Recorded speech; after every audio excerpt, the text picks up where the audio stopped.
Hey, I'm Alex, and you're watching Hosting Diaries, the series where I take you behind the scenes of the monthly dinner parties I host. For March, we're breaking the rules of the challenge. Why?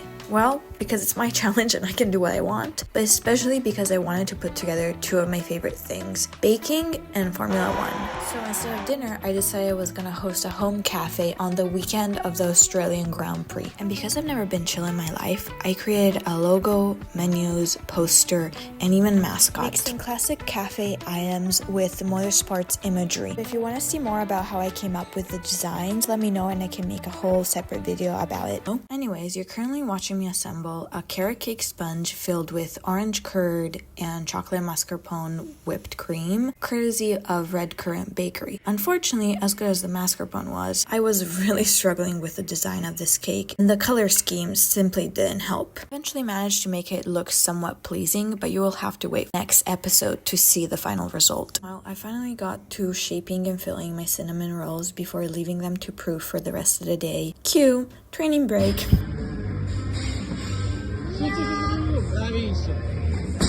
At this point, it was quite late in the day, but I knew I had one final stretch of baking ahead of me if I wanted to get everything done by the time my guests arrived the next day. So you can see me here pouring some milk over my rolls before placing them in the oven. I'd usually do this with cream, but it was all out for the day. And then had a little panic looking at how oddly shaped my croissants were rising in the oven, but I trusted the process, or better so, the directions on the packet, and moved on to pouring a brown sugar syrup on my rolls before finally taking the croissants out of the oven, and here was my reaction.